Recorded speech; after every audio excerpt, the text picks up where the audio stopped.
I built my parents' business for 8 years. At my brother's wedding, Dad signed it over to him. I didn't argue. I just left. My brother ran it into the ground within a year. Dad left me a voicemail. For minutes of crying. I haven't called back. Before I tell you about the dramatic outcome of the story, let me know where you are watching from in the comments. Grab a warm cup of coffee, sit back, and listen to the whole story. The clinking of crystal glass echoed through the grand, vaulted ceilings of the Sedona ballroom. It was a sound I usually associated with celebration, a sound that meant a job was finished and a client was happy. But that night, it became the soundtrack to the greatest betrayal of my entire life. My younger brother Elijah's wedding was a lavish, over-the-top affair that screamed of new money and misplaced priorities. Massive chandeliers hung from the ceiling, casting a warm, golden glow over tables draped in imported silk. The floral arrangements alone probably cost more than my first truck. There was an open bar serving top-shelf liquor to over 200 guests, a live 10-piece band, and a pervasive atmosphere of manufactured perfection. I sat at the head table, wearing a stiff, tailored suit that felt like a straitjacket. I was 34 years old, and my hands, resting on the crisp white tablecloth, were rough, calloused, and permanently stained with the faint, stubborn hue of walnut stain. I felt completely out of place among Olivia's wealthy family and Elijah's fraternity brothers, but I was genuinely trying to be happy for him. He was my brother, after all. My dad, Matthew, stood up at the microphone. He tapped his champagne flute with a silver spoon. The room quieted down, the low hum of conversation fading into an expectant silence. My dad always hated public speaking. He was a man of the woodshop, a guy who let his calloused hands and his table saws do the talking. He usually stumbled over his words at family dinners, let alone in front of a crowd of hundreds. So, when he confidently pulled a thick, custom-made leather-bound folder from inside his tuxedo jacket, my brow furrowed in confusion.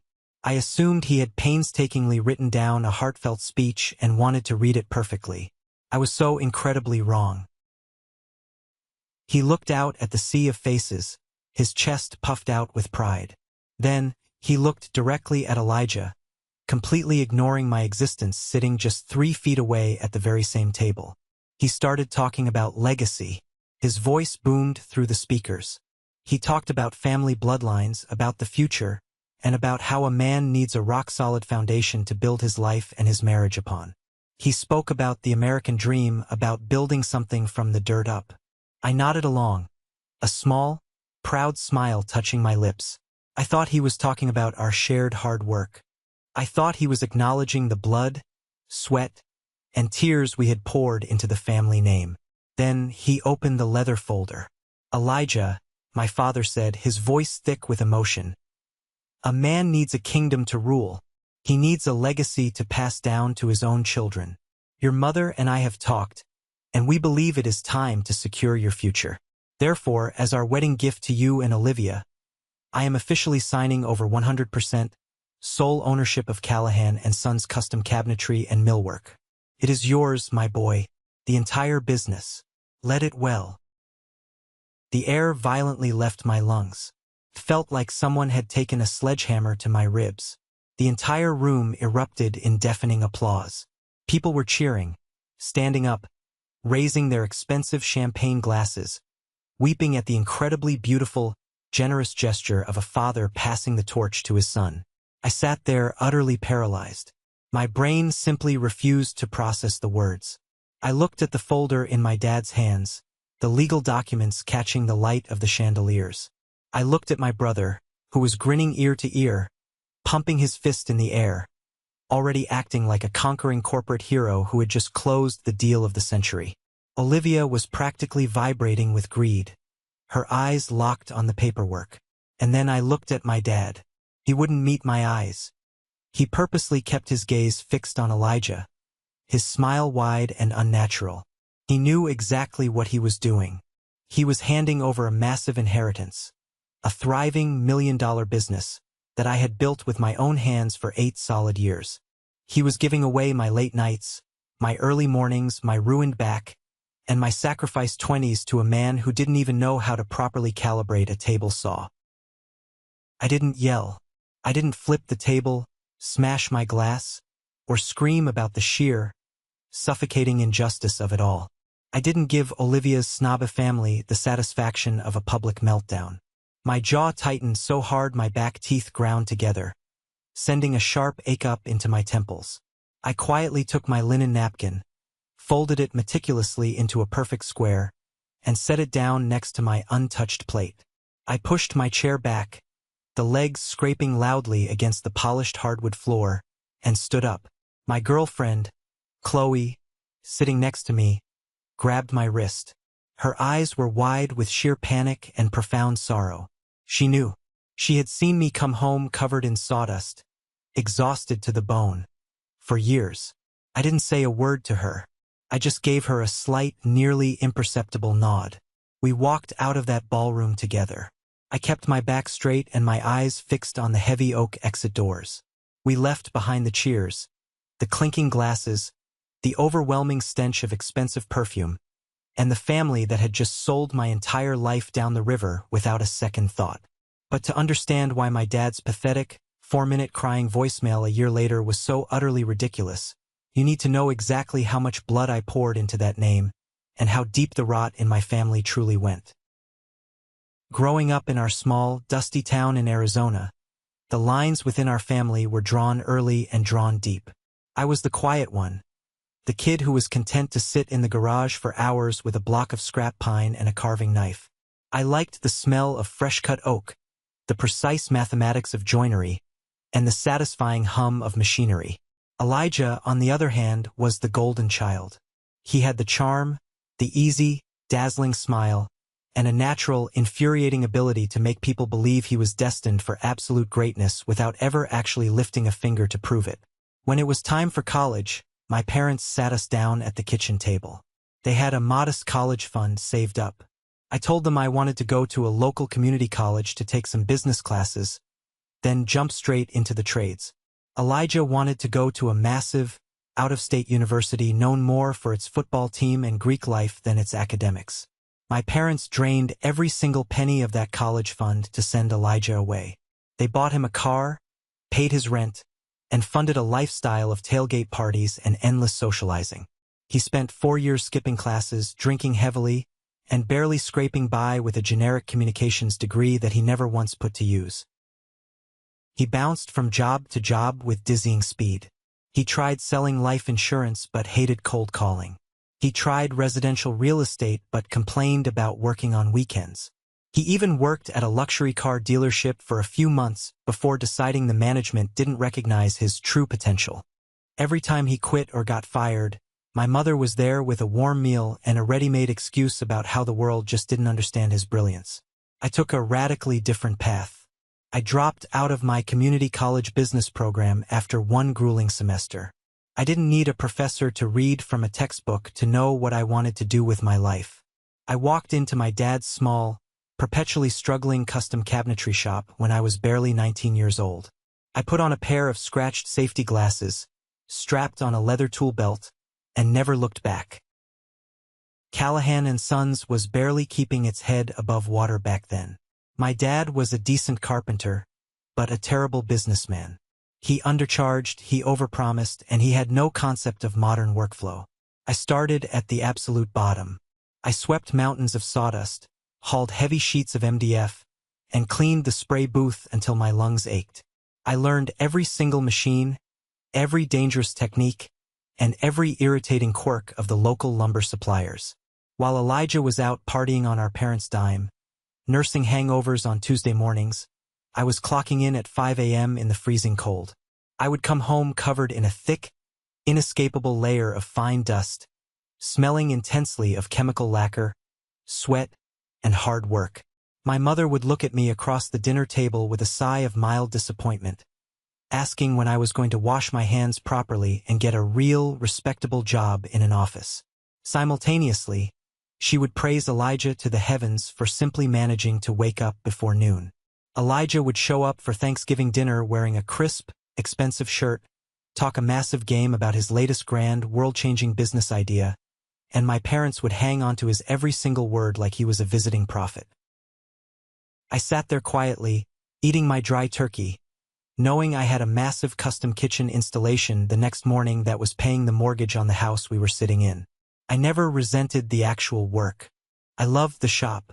I loved the tangible reality of taking a raw, ugly stack of lumber and wrestling it into something beautiful, functional, and permanent. But the staggering disparity in how we were treated was a bitter, jagged pill I was forced to swallow daily. I stupidly thought that if I just worked harder, if I proved my worth through undeniable financial results, my parents would finally see me. I didn't realize that in their eyes, the sweaty worker in the background would never, ever shine as bright as the golden child standing in the spotlight. By the time I turned 26, I wasn't just working in the shop. I was running the entire operation. My dad was getting older. His joints were aching with arthritis, his vision was slipping, and he was perfectly content to let the business coast along, pulling in maybe $300,000 a year in gross revenue. It was enough to pay the bills, but it was stagnant. I saw the massive potential slipping through our fingers. I saw the local housing market booming, wealthy retirees moving into the county, and I knew we could do so much more than just build simple, boring box cabinets for tract homes.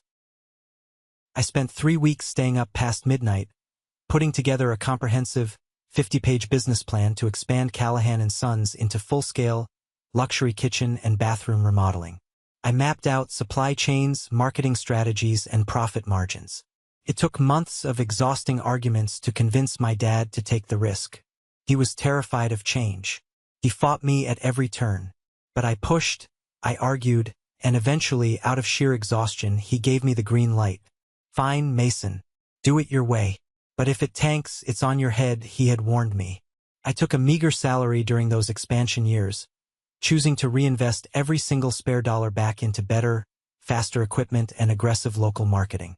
I worked 60, sometimes 80-hour weeks. I was the first one to unlock the doors in the pitch black of morning and the last one to set the alarm at night.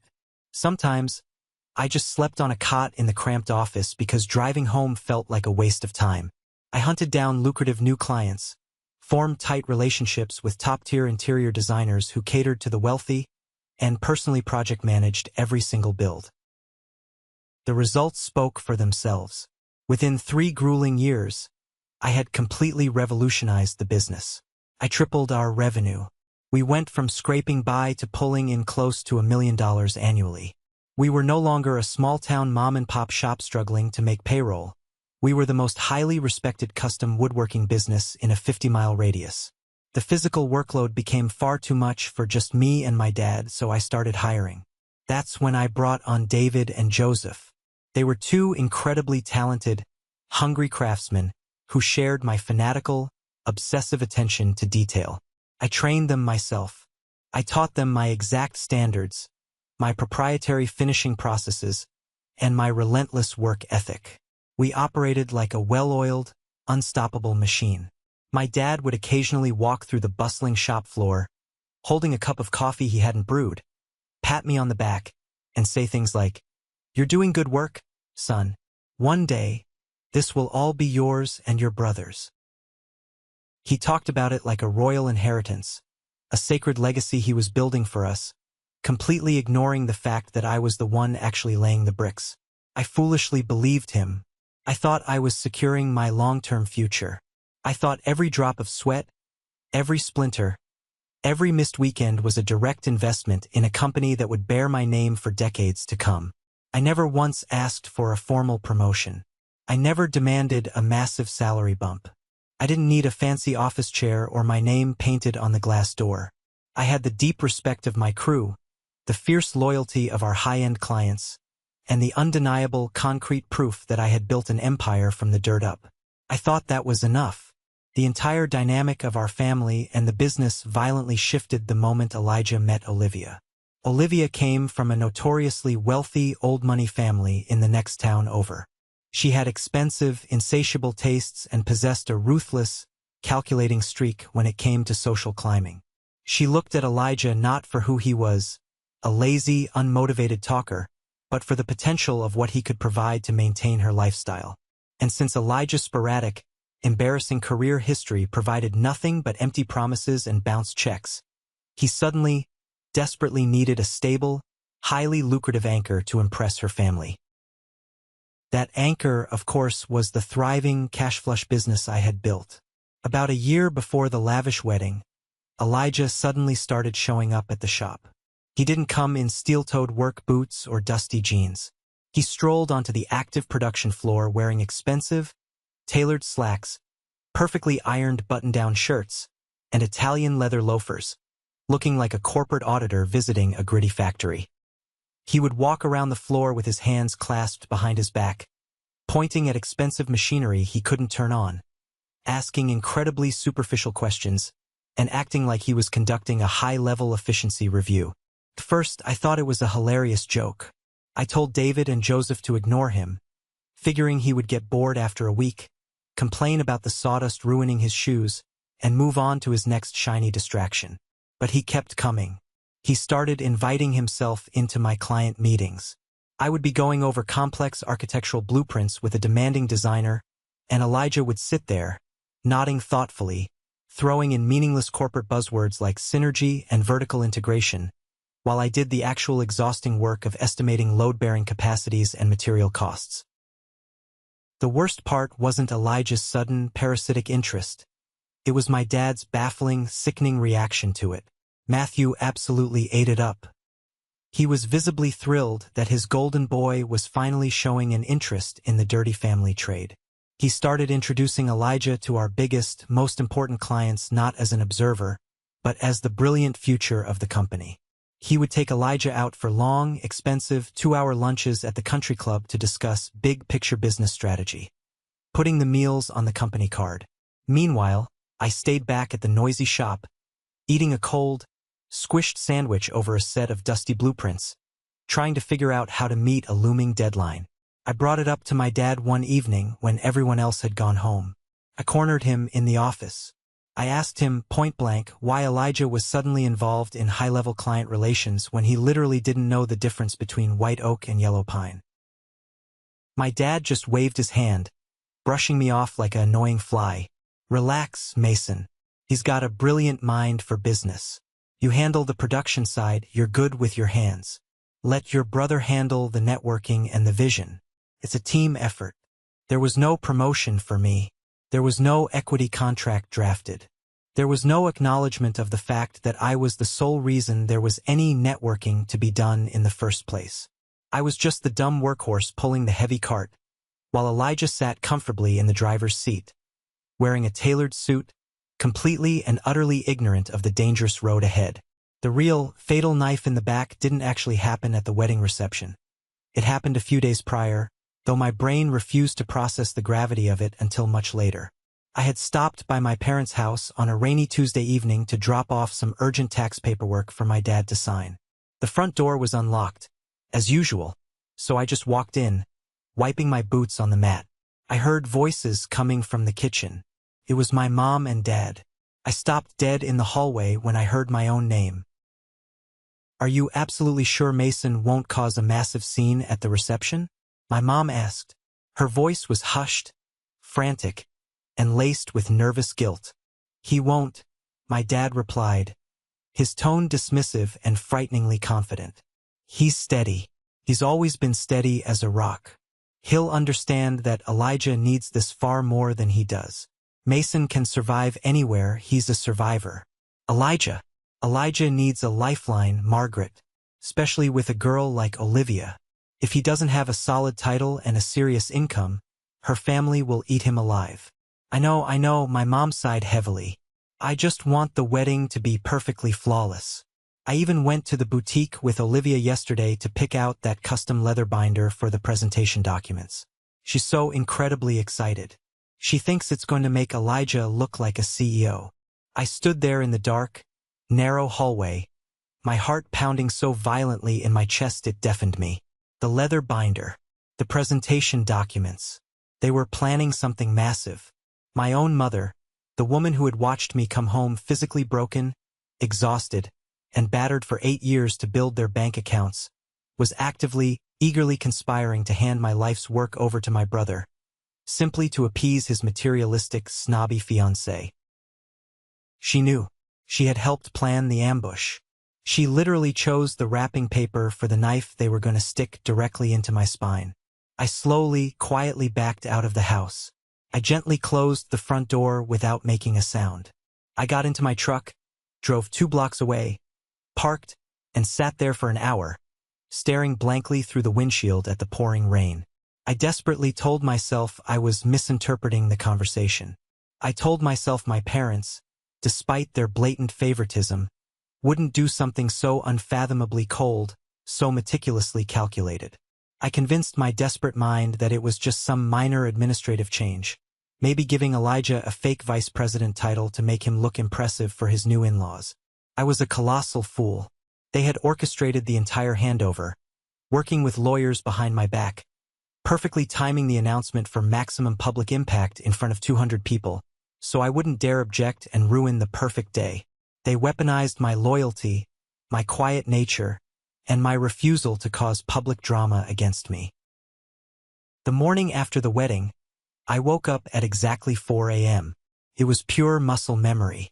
My body was hardwired to get up before the sun, drink a pot of black coffee, and head to the shop. Qley rolled over in our bed, looked at my silhouette in the dim light, and asked softly, her voice thick with sleep and worry, "Mason, what are you doing?" I didn't have a grand, sweeping plan.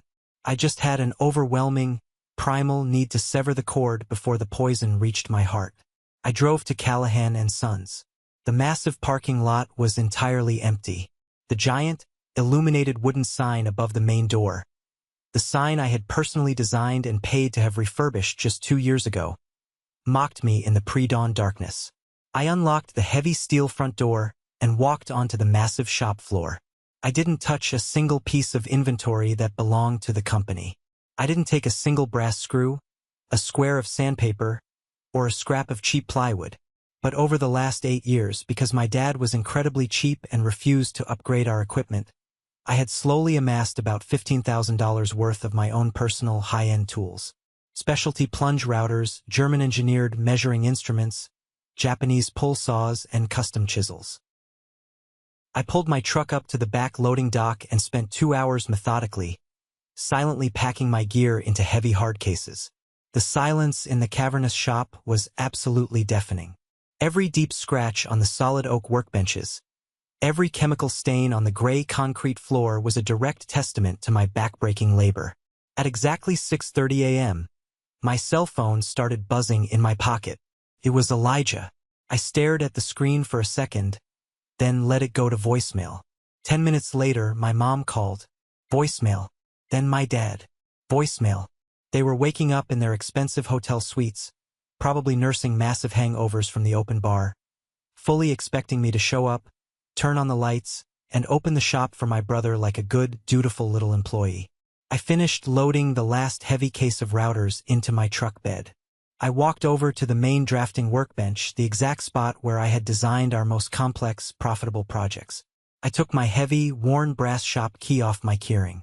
The metal was smooth from years of use. I set it down gently on the scarred wood. I grabbed a thick black Sharpie marker and wrote 2 words in giant letters on a piece of scrap maple: "Good luck." I left the piece of wood sitting right next to the key, walked out the back door, and locked the deadbolt behind me for the final time. I didn't feel victorious. I didn't feel like a brave rebel. I felt completely, utterly hollowed out, leaving the magnificent ruins of my own making to a man who literally didn't know how to hold a hammer without injuring himself. The crushing reality of my impulsive decision hit me a few days later when I sat down at our kitchen table and checked my personal bank account. I had walked away from a very steady, substantial paycheck, and because I had reinvested so much of my own money back into the company's equipment, my personal savings were dangerously, terrifyingly low. Qley and I were forced to break the lease on our nice, comfortable downtown apartment. We scrambled and moved into a cramped, run-down, 2-bedroom rental on the far industrial side of town. The heating barely functioned, the exposed pipes rattled violently every time you turned on the faucet, and the terrifying reality of starting from absolute, terrifying zero weighed on me like a physical, crushing burden. I was 34 years old, technically unemployed, and entirely cut off from the only career, the only identity I had ever known. Desperation began to creep in around the edges of my mind. I desperately needed to know where I stood legally before I made my next move. I pulled together enough cash to consult with Luke, a razor-sharp, no-nonsense corporate lawyer who had helped me draft some complex vendor contracts a few years back. We sat in his sleek, glass-walled office, and I laid out the entire pathetic, humiliating story. I told him about the wedding toast, the secret transfer of ownership, the parents' betrayal, and my sudden, silent departure. Luke listened quietly, taking meticulous notes on a legal pad, his expression unreadable. When I finally finished venting, he set his pen down, leaned back in his expensive leather chair, and looked at me intensely. "Mason, let me ask you a very simple question," he said, his voice calm. "Did you ever, at any point in the last 8 years, sign a formal employment contract with Callahan and Sons?" "No," I replied, shaking my head. "It was a family business. My dad hated paperwork. We did absolutely everything on a handshake and blind trust." Luke raised an eyebrow. "Did you ever sign a non-compete agreement? Anything restricting your ability to work in this county?" "Never. Not a single piece of paper." A slow, almost predatory smile spread across Luke's face. He tossed his pen onto the desk. "Mason, you are a completely free man. They own the cinderblock building, the rusty machinery you left behind, and the name on the door. But you own the actual skill. You own the vendor relationships. You own the proprietary knowledge. You can walk out of this office today, rent a garage right across the street from them, and start poaching every single client you ever brought in, and there is absolutely nothing they can do to stop you legally. They have no case." It was the very first piece of genuinely good news I had received in weeks. A massive weight lifted off my chest. But knowing I had the legal right to start over didn't magically put expensive tools back in my hands, nor did it put high-paying clients on my empty books. I went back to our freezing, ugly apartment, sat on a cheap plastic folding chair in the living room, and put my heavy head in my hands. The mountain ahead of me looked impossible to climb.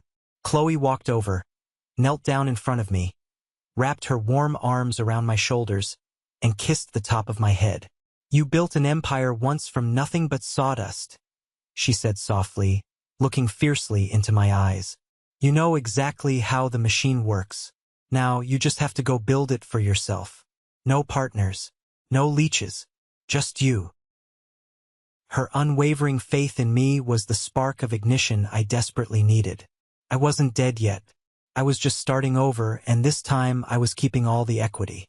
Armed with a violent, renewed sense of purpose, I started hustling like a man possessed. I rented a small, drafty, corrugated metal garage workspace on the industrial outskirts of town. It was pathetic compared to my massive old shop floor, but it was mine. My first major, critical hurdle was securing raw materials. High-end custom woodworking requires flawless, high-quality lumber, and that requires a massive line of credit. I put on a clean shirt and drove down to see Julian, the owner of the largest, most prestigious lumber yard in the county. Julian and I had done serious business together for over 6 years. I had personally pushed hundreds of thousands of dollars his way. We had drank beers together after hours. He knew my fiancé's name. I genuinely considered him a friend in a cutthroat industry. I walked into his cluttered office, smiling, ready to ask for a standard 30-day net credit line on a small order of white oak, just to get my first few independent jobs off the ground. Julian looked up from his computer screen, and the blood instantly drained from his face. His expression hardened into a defensive mask. He didn't offer to shake my hand. He didn't even offer me a seat. "Mason," he said, his voice flat and incredibly awkward. "What are you doing here?" I ignored the chill and gave him my confident pitch. I told him I was striking out on my own, starting fresh, and needed a small favor to get the ball rolling. Julian shook his head slowly, refusing to make eye contact. "I can't do it, Mason. Company policy." I stared at him, my smile dying instantly. "Policy? Julian, what are you talking about?" I've cleared over $1 million through this yard in the last few years. I pay my invoices early. You know my credit is immaculate. You know I'm good for it. Julian shifted violently in his chair, looking everywhere but at me. Look, man, this is incredibly difficult. But Elijah came to see me yesterday afternoon. He came in hot. He signed an exclusive, massive 3-year supply contract with us for all of Callahan and Sons materials. It's the biggest contract we've landed this year. But Julian swallowed hard, a flash of deep guilt in his eyes. But it came with an ironclad stipulation. If I sell to you, Mason, if I sell you even a single warped board of scrap pine, he pulls the entire multi-million-dollar contract and sues me for breach. I'm sorry, Mason. My hands are tied. It's just business. My blood literally boiled in my veins. The betrayal was staggering. Elijah didn't just steal my company. He was actively, maliciously using its massive financial weight to starve me out in the cold. He was explicitly bribing my own suppliers to cut me off at the knees before I could even stand up and fight back. He wanted me ruined. I didn't yell at Julian. I didn't flip his desk. I just looked at him with pure, unadulterated disgust. You backed the wrong horse, Julian, I said, my voice dangerously quiet. Elijah doesn't know how to run that shop. And when he runs that company straight into the ground and defaults on your massive contract, do not bother calling my phone. I walked out of that lumber yard with empty hands, the cold reality of my brother's viciousness settling deep into my bones. The war wasn't just about hurt pride anymore. It was about sheer, brutal survival. Agonizing month passed. I managed to scrape together enough subpar materials from smaller, distant, out-of-town suppliers by paying pure cash, draining the last of my meager reserves. I was taking on tiny, humiliating jobs just to keep the lights on, fixing broken dining chairs, installing cheap prefab cabinets for landlords, anything that paid a few $100. One miserable, rainy afternoon, I walked into a local, Greasy Spoon diner to grab a cheap cup of black coffee to warm my hands. I immediately ran into Wyatt. Wyatt was an incredibly sharp, anxious guy who had been the lead accountant for Callahan and Sons for the last 5 years. He looked like death warmed over. He was nursing a black coffee, violently rubbing his temples, dark circles carving bags under his eyes. He saw me walk in and immediately flagged me down like a drowning man. Mason, thank God. Sit down. You look incredibly tired, but you look a hell of a lot better than your brother does right now. I sat down in the cracked vinyl booth. Wyatt didn't need any prompting. The dam broke instantly. It's a disaster over there, man. A complete, unmitigated, catastrophic disaster. Wyatt leaned across the table, checking over his shoulder, keeping his voice to a frantic whisper. Elijah is burning through cash like he's shoveling it into a furnace. He hired a social media branding manager from Los Angeles for $5,000 a month. He completely rebranded the logo, bought brand new, expensive fleet wraps for all the work trucks. But to pay for it, he fired the entire quality control department. I shook my head in disbelief. What about actual production? Are they building anything? It's absolute chaos. Wyatt groaned, burying his face in his hands. He promises wealthy clients completely impossible, compressed timelines just to get the initial deposit, and then he screams at the crew when they physically can't deliver. The material waste is astronomical because they are rushing and making mistakes. I'm looking at the ledgers every day, Mason. He's operating at a massive, bleeding loss, and he's actively masking it from your dad by taking out high-interest, short-term predatory loans. The vendors are getting angry. He's missing net 30 payments. Julian is already threatening to hold shipments. I felt a strange, dizzying mixture of dark validation and deep, profound sorrow. I hated my brother with a burning passion for what he did to me, but hearing that the business I had meticulously, lovingly built was rotting from the inside out was incredibly painful. It felt like I was hearing about the terminal illness of a child I had raised. How long do they have? I asked grimly. Wyatt scoffed bitterly. If he doesn't land a massive, multi-million-dollar commercial contract immediately and miraculously deliver it flawlessly, 6 months. Maybe less before the creditors seize the building. He's driving a speeding car toward a cliff, and he's too busy taking selfies for Instagram to look at the road. I paid for Wyatt's coffee, patted him on the shoulder, and left the diner. The golden child was cracking under the immense pressure of actual tangible work. The shiny facade was crumbling, and I knew it was only a matter of time before the heavy debris hit the ground. The massive turning point came on a dreary Tuesday morning. I was sitting in my cold garage, sanding a scrap piece of wood, when my cell phone rang.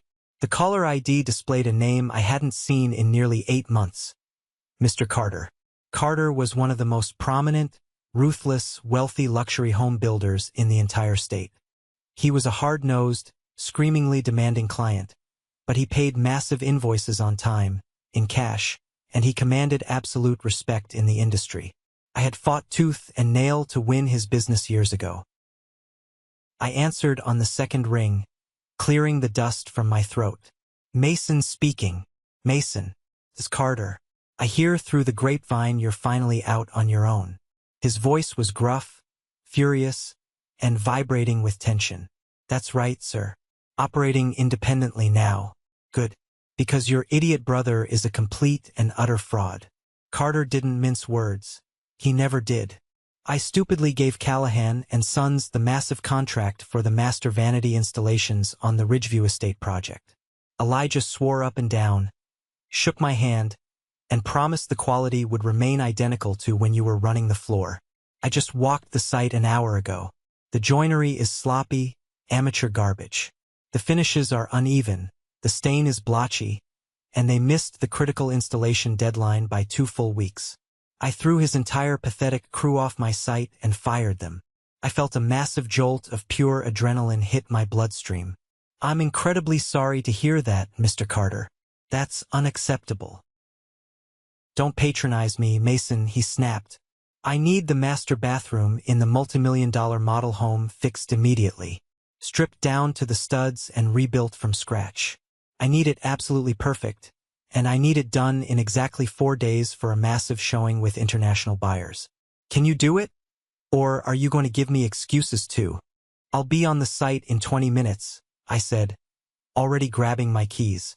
I threw my heavy tools into the back of my truck, broke several speed limits driving to the Ridgeview estate, and surveyed the wreckage. Carter was absolutely right. The work was insulting, amateurish garbage.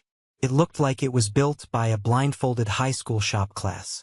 I immediately took a sledgehammer and tore every single piece of it out, throwing Elijah's trash into the dumpster. For the next 3 days and nights, I barely slept. I existed on black coffee and sheer, unadulterated spite. I worked with a manic, obsessive intensity, pouring every single ounce of my pent-up frustration, anger, and unparalleled skill into that woodwork. I sourced the absolute finest, rarest walnut I could find from a private dealer. I hand-cut every single dovetail joint. I hand-rubbed the oil finish until the wood looked like polished glass. I didn't just meet his impossibly high standard, I shattered it. When Carter walked into the master bathroom on the morning of the 4th day, he stopped dead in his tracks. He slowly walked over, running his calloused hand along the flawless, seamless, glowing edge of the massive vanity. He stood in absolute silence for a long, agonizing minute. Then he looked at me, a rare smirk breaking across his hardened face. "I knew it," he muttered. "I knew you were the only brains and talent in that entire family." He pulled out his heavy leather checkbook, wrote me a massive check on the spot, and then intentionally added a 20% bonus to the total. He ripped it out and handed it to me. "You keep your damn phone on, Mason. I'm tearing up Elijah's master contract for the rest of the development. We're going to be doing a lot of business together." I looked at the number on the check. It was enough to secure a real shop. That check was my lifeline. It was the very first lethal strike back. I had just taken a massive, lucrative feast directly off Elijah's plate, and the taste of victory was absolutely incredible. Word travels incredibly fast in the tight-knit construction trades. Mr. Carter didn't keep his mouth shut about the unmitigated disaster at Ridgeview, nor did he hide the fact that he had fired the new Callahan and Sons and that I had swooped in and saved the entire multimillion-dollar project. The momentum began to violently shift in my direction. I secured 2 more highly lucrative, small custom jobs that very same week, bringing in enough cash flow to finally upgrade some of my cheaper, failing tools, pay off my outstanding debts, and breathe a little easier for the first time in months.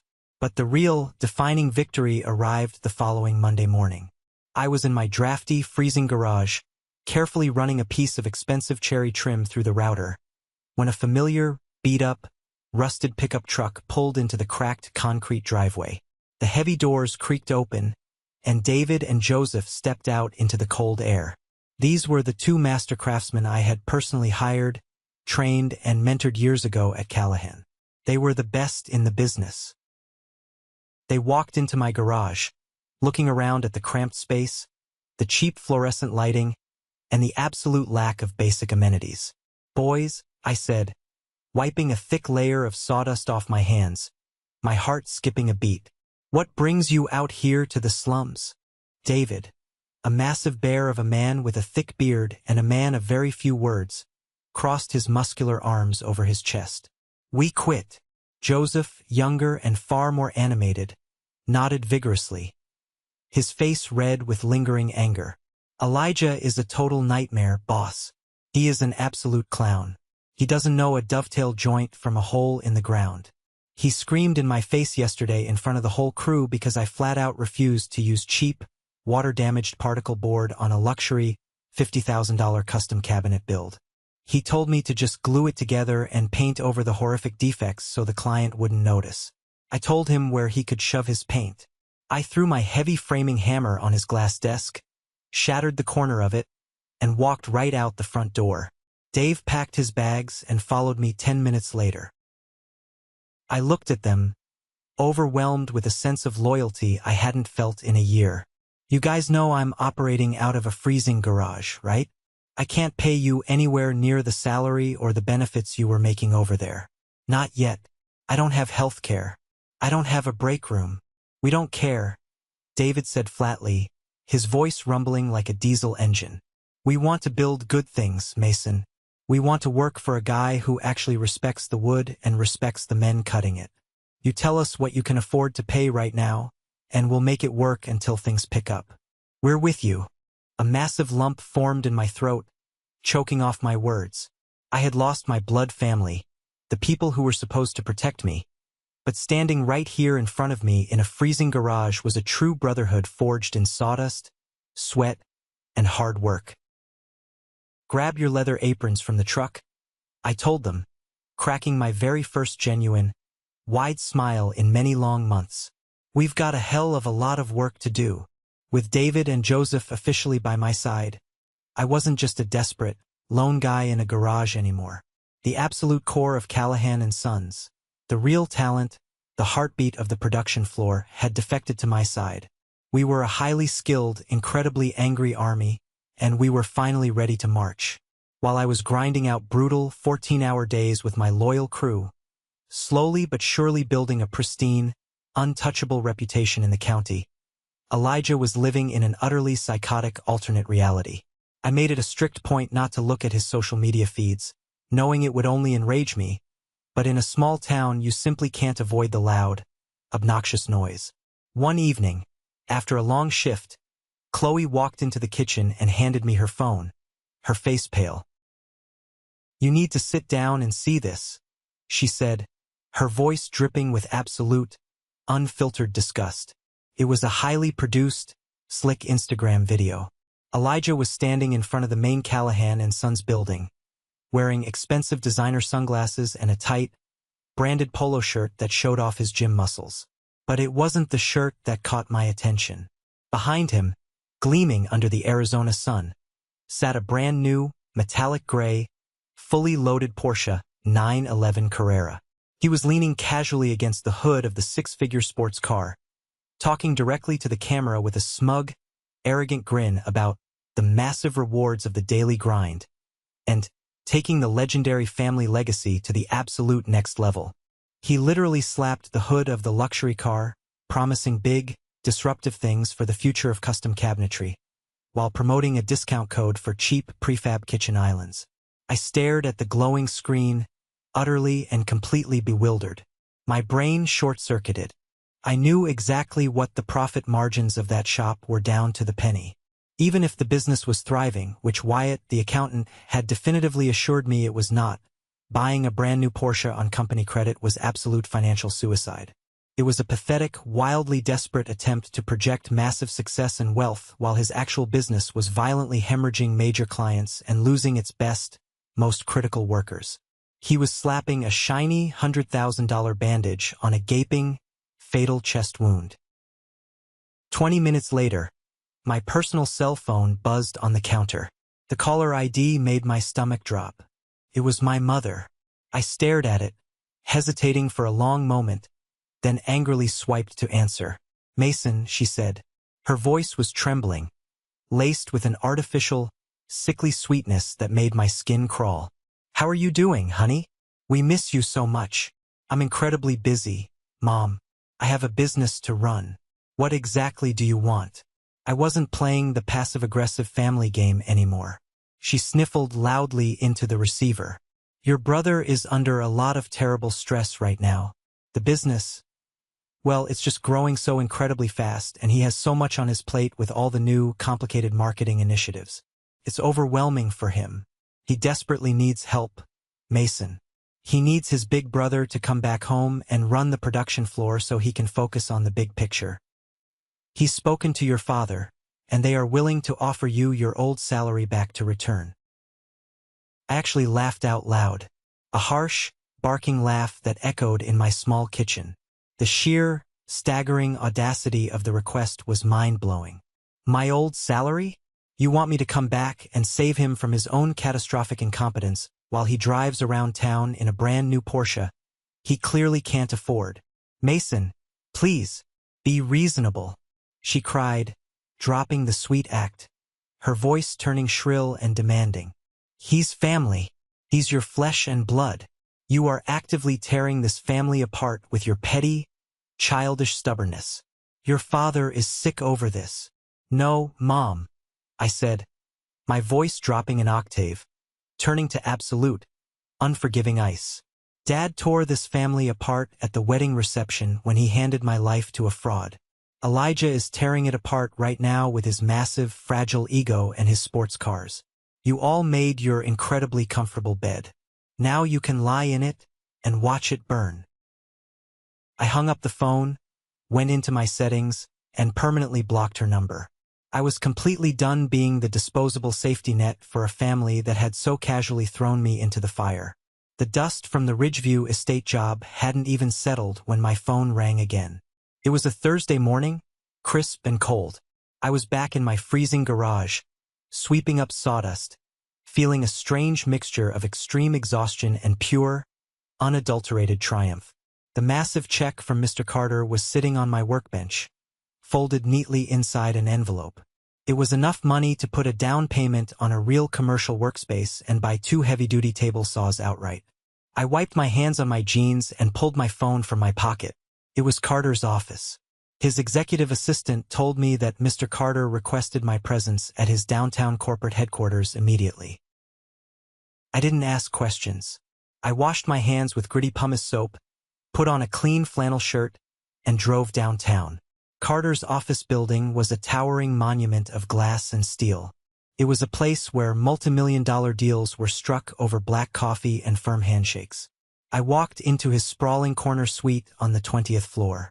Carter was standing by a massive floor-to-ceiling window, looking out over the city skyline. He turned around as soon as his heavy oak door clicked shut behind me. He didn't offer me a drink. He walked straight to his massive mahogany desk and picked up a thick, bound legal document. "Sit down, Mason," he instructed, gesturing to a leather chair. I sat. Carter threw the thick stack of papers onto the desk in front of me. The thud was loud in the quiet room. "Do you know what that is?" he asked, crossing his arms. I leaned forward and looked at the cover sheet.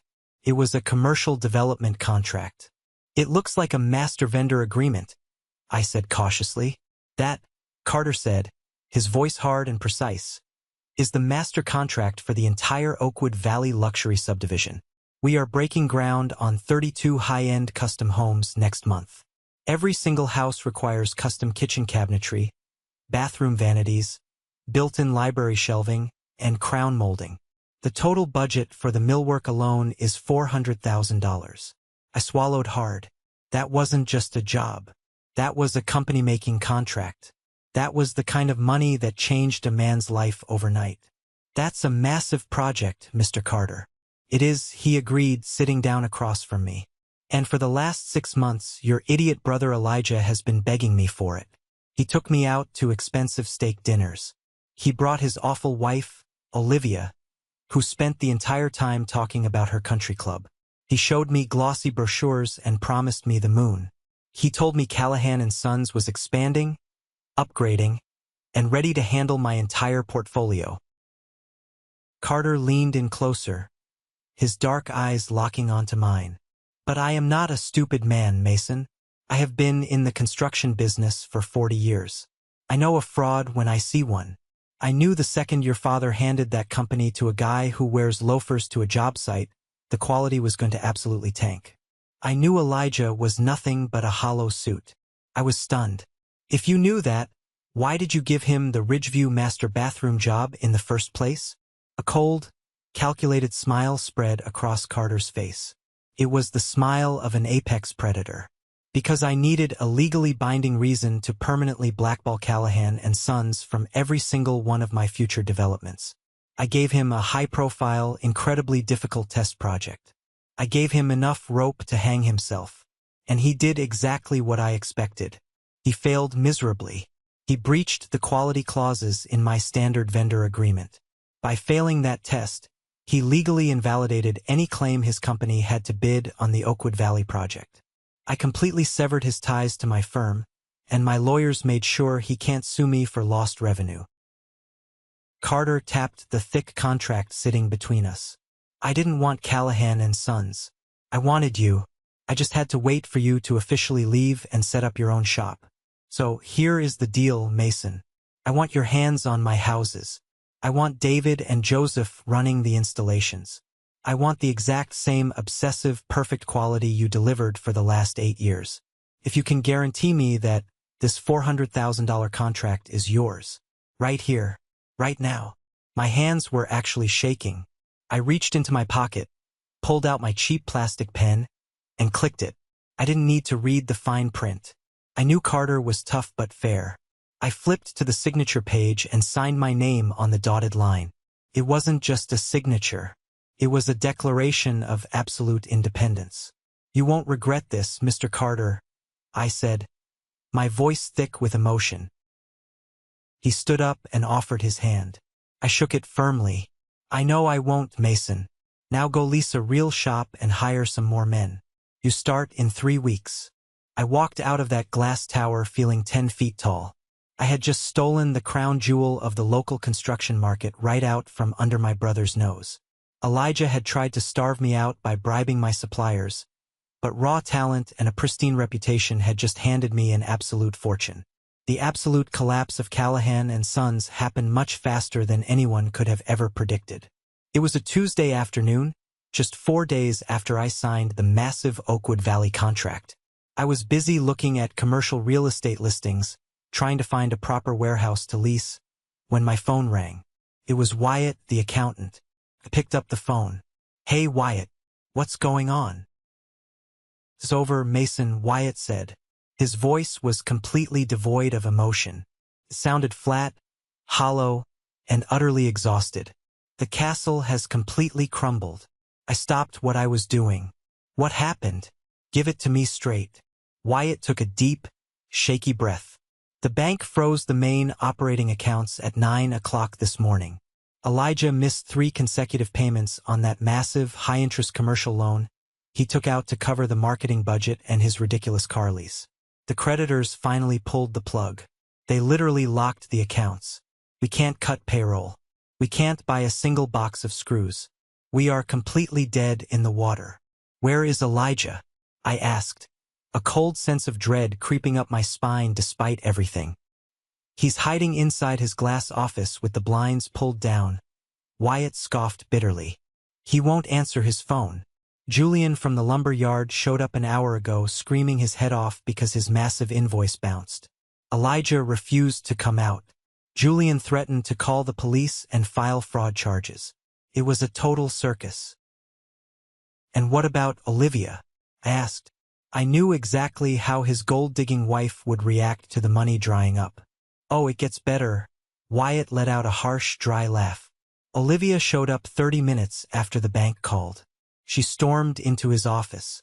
They had a screaming match so loud the guys on the floor could hear every single word over the sound of the air compressors. She called him a pathetic loser. She said she wasn't going to stick around to be married to a bankrupt laughingstock. She threw her wedding ring right at his face, packed her expensive bags, and drove off. She filed for divorce by noon. She's completely gone, Mason. She took whatever cash was left in their joint personal account and vanished.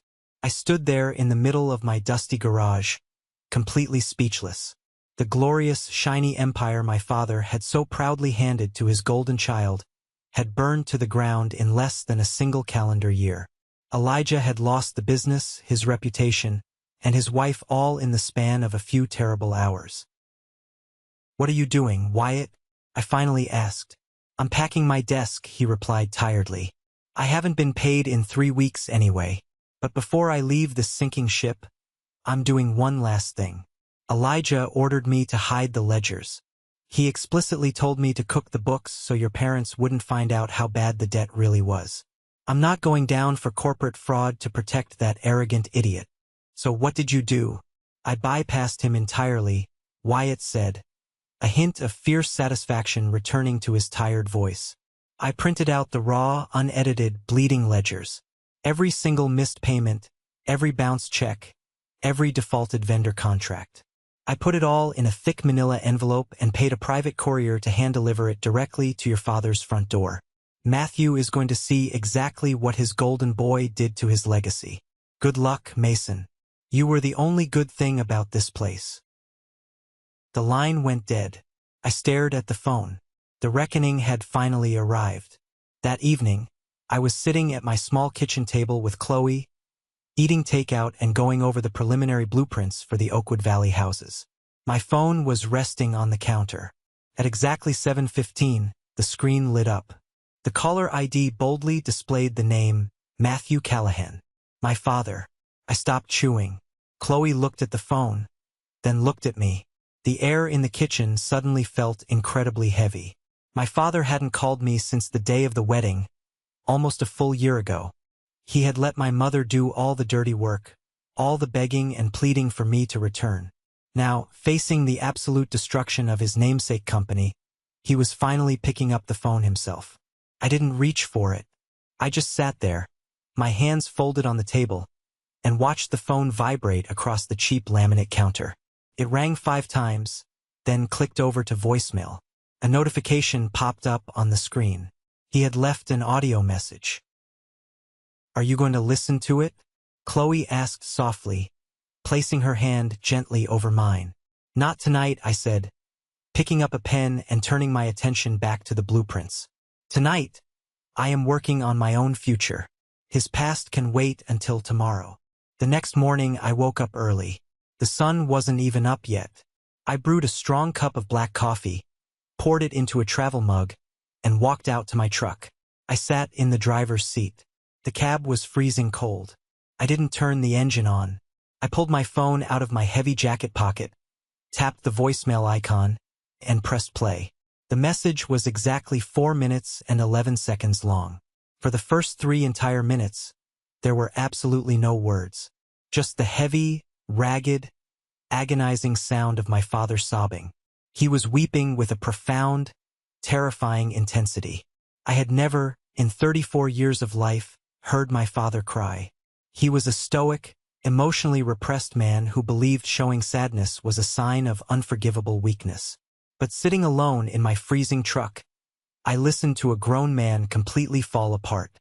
The sound was raw, ugly, and filled with a crushing, suffocating guilt. He was gasping for air, choking on his own tears, trying desperately to form words that his throat simply refused to release. I sat there perfectly still. My coffee went cold in my hands. I didn't feel a sudden rush of sympathy. I didn't feel the urge to drive over and hug him. I just felt a profound, heavy emptiness. Finally, around the 3-minute mark, his voice broke through the static. It was raspy, broken, and incredibly small. "Mason," he choked out, coughing violently. "Mason, I am so sorry. I am so incredibly sorry, my son. I did you wrong. I did you so wrong." He paused, crying heavily into the receiver again. "I knew it when I did it," he confessed, the words pouring out in a panicked rush. "I knew it was wrong when I stood up at that wedding. And I did it anyway because it was easier. It was just easier. It was easier to give the company to Elijah because he was weak and he needed it, and you were so incredibly strong. You were the one who earned it. You built that entire business with your bare hands, your time, and your good heart. And I took it. I just took it and I gave it away like it was mine to give. It wasn't mine, Mason. It was yours." Another long, agonizing pause filled with ragged breathing. "Wyatt sent the books. I saw them last night. It's all gone, Mason. Everything I worked for, everything you built. Elijah destroyed it all. He threw it away. And all I can think about right now is the look on your face on that patio at the wedding. You didn't even argue with me. You just left. And that is what absolutely kills me. You didn't argue because you already knew my soul was entirely compromised. You loved me enough not to make a scene, and I repaid you with treason. I don't deserve your forgiveness. I don't deserve to call you my son. But I need you to know that I finally see what I did. I love you, Mason. I always have. I was just too stupid, too blind, and too cowardly to protect you." The voicemail ended with a sharp click. I sat in my truck for a very long time. I hit replay. I listened to it again. I listened to my father's pride completely shatter into a million jagged pieces. I listened to the voicemail 3 times in a row. Some people might hear that kind of raw apology and immediately rush to forgive and forget. But forgiveness is not a simple light switch you can just flip on demand. You don't just erase 8 years of brutal exploitation and public humiliation because the perpetrator finally feels guilty after the consequences arrive. I placed the phone on the passenger seat, turned the key in the ignition, and drove to work. The apology was real, but the damage was permanent. 2 days after the voicemail, I decided it was time to end the saga completely. I couldn't just ignore them forever. There needed to be a final, definitive conclusion to the nightmare. Before I made my move, I called Luke, my lawyer. I asked him to run a quiet, thorough public records search on my parents' property and Elijah's recent financial filings. I needed to know exactly how deep the hole was. Luke called me back 4 hours later. The information he gave me turned my blood entirely to ice. It was worse than Wyatt or my dad even realized. Armed with a thick manila folder of legal documents, I drove to my parents' house on a Sunday afternoon. The sky was overcast and deeply gray. I pulled into the familiar driveway. The grass was overgrown. The front porch light was burnt out. The house looked tired and defeated. I didn't bother knocking. I pushed the front door open and walked into the living room. The scene was incredibly grim. My mother, Margaret, was sitting on the floral sofa, her face buried in a handful of crumpled tissues, weeping loudly. My father, Matthew, was pacing the worn carpet like a trapped animal. He looked like he had aged 10 years in a single week. His skin was gray, his shoulders were heavily slumped, and his eyes were bloodshot and frantic. Sitting in an armchair in the corner, looking completely detached from reality, was Elijah. He was wearing sweatpants and a dirty t-shirt, staring blankly at the muted television screen. The golden child looked like a beaten, pathetic dog. My dad stopped pacing the second he saw me. He froze. "Mason," he whispered, his voice cracking. "You came." My mother looked up, her eyes wide with desperate, manic hope. "Oh, Mason, thank God. Thank God you're here. We are in so much terrible trouble. Please tell us you can help. We know you got that massive new contract with Carter. We heard the rumors. You have to save the company. You have to save your brother. Please, Mason. I looked at her with absolute disgust. Even now, standing in the smoking ruins of their terrible decisions, her first instinct was to demand that I sacrifice my own hard-earned success to rescue the son who stole from me. I am not here to save the company, Mom, I said, my voice dangerously calm and perfectly steady. Callahan and Sons is entirely dead. It is a rotting corpse. Elijah killed it. Elijah finally looked away from the television. He glared at me, a flash of his old, arrogant entitlement flaring up. Shut up, Mason. You don't know anything about running a modern corporate business. I just hit a bad cash flow cycle. If you just loan me 50 grand to cover payroll, I can turn it all around. I didn't yell. I didn't raise my voice. I simply walked over to the heavy oak coffee table and violently slammed the thick manila folder down on the wood. The loud smack made everyone in the room jump. A bad cash flow cycle? I repeated, staring a hole straight through my brother. Is that what you call corporate fraud? My dad stepped forward, his hands shaking. Mason, what is that? What are those papers? That, I said, pointing at the folder, is the absolute truth. You read Wyatt's ledgers, Dad. You saw the missed payments and the vendor debt. But Wyatt only saw the company accounts. He didn't see the personal side. I had my lawyer dig into the public county records this morning. I opened the folder and pulled out a certified copy of a bank document. I held it up so my father could see it clearly. You asked me to come back and save this family, I said, looking directly at my dad. But you don't even know the extent of the betrayal. Do you know how Elijah paid for that brand new $100,000 Porsche sitting in his driveway right now? He leased it through the business, my dad stammered, his eyes darting nervously. He told me it was a corporate marketing expense. He lied to you, I said coldly. He couldn't lease it through the business because the business credit was already completely maxed out and in the gutter. He couldn't get a standard auto loan because his personal credit is absolute garbage. I threw the document onto the coffee table. He forged your signature, Dad. He manipulated the power of attorney documents you foolishly gave him during the business transfer. He went to a predatory lending bank and secretly took out a massive, high-interest second mortgage on this very house. Your house. The house you worked 30 years to pay off. He used the equity in your home as direct collateral to secure the loan for his sports car and to cover his massive personal credit card debts. The silence in the living room was absolute and terrifying. It felt like all the oxygen had been instantly sucked out of the room. My mother let out a horrific, piercing gasp, covering her mouth with both hands. Her eyes widened in pure horror as she looked at Elijah. My dad slowly reached out with a trembling hand and picked up the document. He put on his reading glasses. He read the bank letterhead. He saw his forged signature. He saw the massive dollar amount of the lien placed against his property. His knees literally buckled. He collapsed onto the sofa next to my mother, the paper slipping from his fingers. He started hyperventilating, grabbing his chest. Elijah. My dad wheezed, looking at his youngest son with an expression of complete and utter devastation. Tell me this is a lie. Tell me you didn't put a mortgage on our home. Tell me you didn't risk your mother's roof over a damn car. Elijah shrank back into the armchair, refusing to make eye contact. His arrogant facade finally, permanently shattered. He looked down at the floor, his face pale and sweating. I was going to pay it back, he mumbled weakly.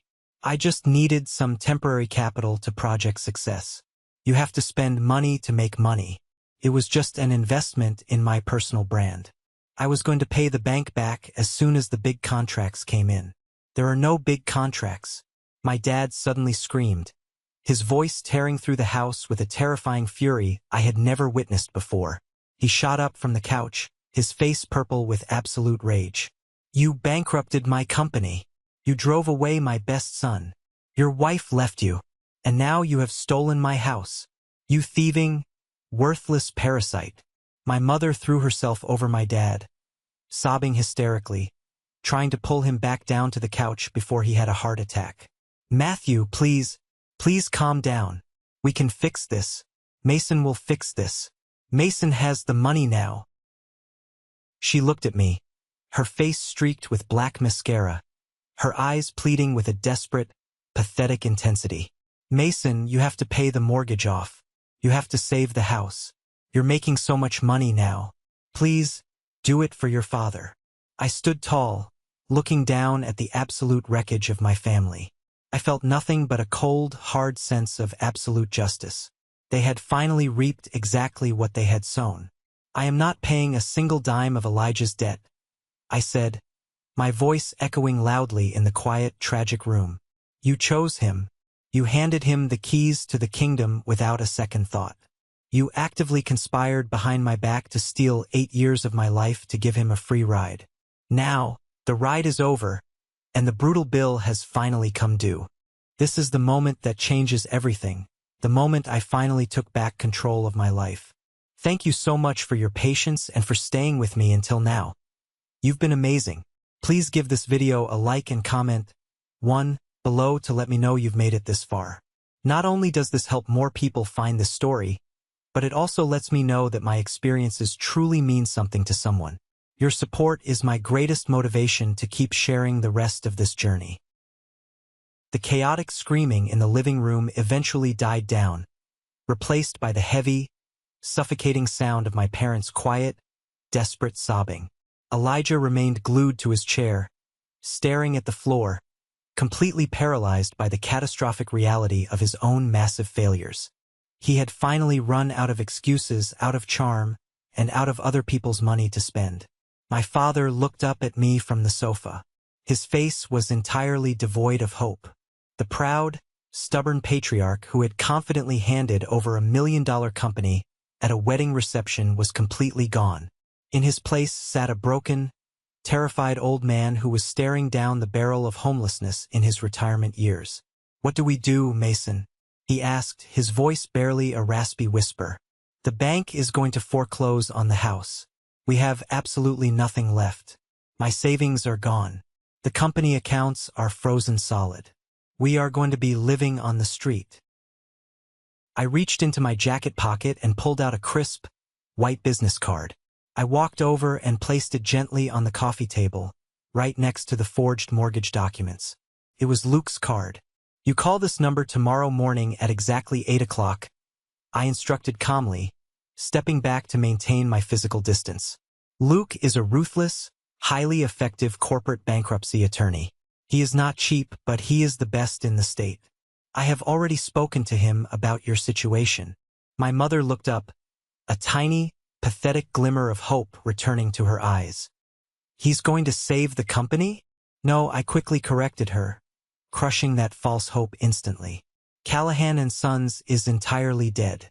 The brand is toxic. The debt is insurmountable. Luke is going to help you legally file for Chapter 7 total corporate bankruptcy and liquidate every single asset the company owns. The building, the trucks, the remaining machinery. All of it gets sold to the highest bidder to satisfy the angry creditors. I turned my attention squarely to my father. Luke's primary job is to aggressively protect your personal assets from the fallout of Elijah's corporate fraud. He is going to initiate immediate legal action against Elijah for the unauthorized forgery on the mortgage documents. By proving Elijah committed direct financial fraud without your consent, Luke can likely force the predatory bank to uncouple the lien from this house. You will lose the entire business, Dad. Every last splinter of it. But if you do exactly what Luke says, and if you throw Elijah completely under the legal bus where he belongs, you will get to keep the roof over your head. Elijah's head snapped up, his eyes wide with absolute panic. You're telling them to sue me? You're telling our own parents to press fraud charges against me? I looked at him with zero sympathy. You committed a felony, Elijah. You stole their home. You aren't the golden child anymore. You are a massive liability, and it is time you face the actual, legal consequences of your reckless actions. I looked back at my parents one last time. They looked incredibly small, fragile, and utterly defeated. I am paying Luke's initial retainer fee, I told them. Consider it my final contribution to this family. But after today, I am completely done. Do not call my phone asking for cash. Do not show up at my shop asking for favors. I am drawing a permanent, hard line right here, right now in this room. You made your terrible choices. Now you have to live with them. I turned around and walked toward the front door. My mother called out my name, begging me to stay, begging me to sit down and eat dinner with them. I didn't stop. I opened the door, stepped out into the cool, gray afternoon air, and walked to my truck. I drove away from that house feeling a massive, crushing weight lift off my shoulders. I had finally severed the toxic, parasitic chains of my family's expectations. I was completely free. Time is a relentless, incredibly effective healer, but massive success is an even better cure. 1 full year after that brutal confrontation in my parents' living room, my entire life was completely unrecognizable. The $400,000 contract for the Oakwood Valley subdivision was merely the spark that ignited a massive powder keg of success. I delivered those 32 houses 2 weeks ahead of schedule, under budget, and with a level of flawless craftsmanship that left Mr. Carter absolutely speechless. Word spread like wildfire through the wealthy enclaves of the state. Prominent architects and high-end interior designers began actively refusing to work with anyone else but me. They knew that if my name was attached to the millwork, the project would be absolute perfection. My freezing, drafty little garage was a thing of the distant past. I used the massive profits from the Carter job to lease a sprawling, 10,000-square-foot commercial warehouse on the prime side of town. The new shop was a beautiful, echoing cathedral of industry. I invested heavily in state-of-the-art CNC routers, massive dust collection systems, and premium spray booths. I didn't just rehire David and Joseph. I made them my highly paid floor foremen. We hired 8 more incredibly talented craftsmen to keep up with the overwhelming demand. We were running 2 shifts just to clear the massive backlog of orders. I didn't name the new company after myself. I refused to let ego dictate my brand. I called it Apex Custom Woodworks. We were at the absolute top of the food chain, and everyone in the county knew it. But the success wasn't just confined to the business ledger. On a sunny Saturday afternoon in October, Qley and I stood in the driveway of our beautiful, sprawling new home. It sat on 2 acres of quiet, wooded land just outside the city limits. It had a massive wraparound porch, a huge gourmet kitchen that I had completely gutted and rebuilt myself with solid cherry cabinets, and a massive backyard. Qley was kneeling in the dirt, wearing gardening gloves, actively planting a row of bright yellow sunflowers along the fence line. She wiped a smudge of dirt from her forehead and smiled up at me. "It's perfect, Mason," she said, looking around the property. "It's really ours." I pulled her up from the dirt and wrapped my arms tightly around her waist. She had stood by me when I had absolutely nothing. She had held my hand in that freezing apartment when I thought my life was completely over. She was the steady, unwavering rock I built my actual foundation upon. "Yeah," I smiled, kissing the top of her head. "It's all ours. Nobody can ever take this away." I had finally achieved exactly what I had always wanted. I had built a lasting, unshakable legacy. But this time I owned every single brick, every single nail, and every single ounce of the equity. I was the master of my own destiny, and it felt absolutely incredible.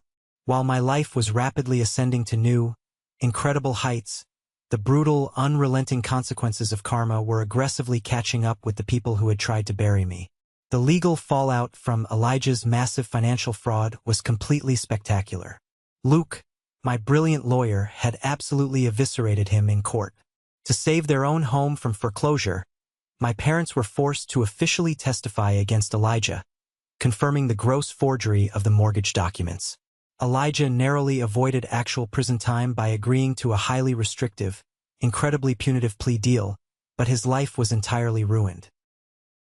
The bank immediately repossessed his beloved, shiny Porsche straight out of the driveway. His credit score dropped to a level where he couldn't even rent a cheap apartment without a massive cash deposit. Olivia's high-priced divorce lawyers took whatever microscopic assets he had left, leaving him completely destitute. The golden child, the brilliant corporate visionary, was currently working 60 hours a week at a miserable, low-level call center, aggressively cold-calling angry seniors to sell them terrible auto insurance policies just to make his court-ordered restitution payments. I saw him once, entirely by accident, at a cheap gas station on the edge of town. He was wearing a faded, wrinkled polo shirt and driving a beat-up, rusted sedan with a cracked windshield. He looked exhausted, defeated, and completely miserable. We locked eyes across the gas pumps for a brief second. He quickly looked away, his face turning bright red with intense shame, and hurried into his terrible car. I didn't feel a single ounce of pity. I just kept pumping my premium gas and drove away. Elijah wasn't the only casualty of the Callahan and Sons collapse. Julian, the arrogant owner of the massive lumber yard who had so coldly cut me off to secure Elijah's exclusive contract, also learned a very painful lesson in loyalty. When Elijah's company went violently bankrupt, they defaulted on hundreds of thousands of dollars in unpaid material invoices owed directly to Julian. The massive financial hit crippled the lumber yard's cash flow. Julian was forced to violently downsize, fire half his staff, and eventually sell his entire failing business to a massive corporate conglomerate for pennies on the dollar to avoid his own personal bankruptcy. He backed the wrong horse, and it dragged him completely under. As for my parents, the absolute loss of their life's work deeply, permanently humbled them. The massive Callahan and Sons building was sold off at a public auction to a discount carpet liquidator. They managed to keep their house thanks to Luke's aggressive legal maneuvering, but they were forced to live entirely on their meager Social Security checks. My mother completely stopped bragging to her friends. My father spent his days quietly tending to his small vegetable garden, a broken man who realized far too late the true cost of his blinding favoritism. We maintained a very cold, distant, strictly superficial relationship. I would send them a generic card on major holidays, and occasionally I would pick up the phone if my mother called, but the conversations were brief, hollow, and strictly limited to the weather. They knew the permanent boundaries I had set, and they never, ever dared to cross them again. They had lost their son, and they had absolutely no one to blame but themselves. It was late on a Friday night. The massive Apex Custom Woodworks shop was completely quiet. The massive crew had clocked out hours ago, heading home to their families for the weekend. The heavy bay doors were pulled down, and the only light came from the small, glowing desk lamp in my glass-walled supervisor office. I walked out onto the expansive, spotless production floor. The air was thick with the familiar, incredibly comforting smell of fresh-cut cedar, sweet lacquer, and raw potential. I ran my hand along the smooth, cold cast-iron edge of one of the massive new table saws. I thought back to that terrible night at the Sedona wedding reception. I remembered the exact, suffocating feeling of the air leaving my lungs when my father handed the leather folder to Elijah. I remembered the intense, burning humiliation, the profound betrayal, and the terrifying, lonely drive home in the dark. For a very long time, I carried that anger like a heavy, jagged rock in my chest. I thought losing Callahan and Sons was the greatest, most unfair tragedy of my entire life. I thought I had been viciously robbed of my rightful inheritance. But standing here now, surrounded by the massive, humming empire I had built entirely on my own, I finally realized the absolute truth. My father denying me that company wasn't a tragedy. It was the greatest, most important gift he could have ever possibly given me. If he had done the right thing, if he had handed me the keys to the shop that night, I would still be trapped in that small, dusty cinderblock building. I would still be dealing with his outdated, terrible business practices. I would still be carrying the heavy, exhausting weight of his expectations, constantly trying to prove myself worthy of a name I didn't choose. I would have spent my entire adult life quietly building someone else's legacy. Instead, the betrayal forced me into the freezing cold. It forced me to strip away all the safety nets and discover exactly what I was truly made of. It forced me to rely entirely on my own two hands, my own relentless work ethic, and my own unshakable integrity. I didn't just rebuild what I lost. I built something infinitely better, stronger, and more resilient. I built a company that reflects exactly who I am. I looked up at the massive, illuminated sign hanging proudly above the main office door. Apex Custom Woodworks, It didn't have my father's name on it. It didn't have my grandfather's name on it. It didn't need to. It was mine. I turned off the main breaker switch, plunging the massive shop into quiet darkness, locked the heavy steel doors, and drove home to my beautiful wife. The past was permanently buried in sawdust, and the future was absolutely wide open. Thank you for sticking around and listening to my story. It was a long, painful journey, but reliving it reminds me of how far I've truly come. I hope this resonated with you in some way, especially if you've ever felt undervalued or overlooked by the people who were supposed to support you the most. Have you ever found yourself in a similar situation, where you had to walk away from everything to finally build your own worth? I'd love to hear your experiences down in the comments.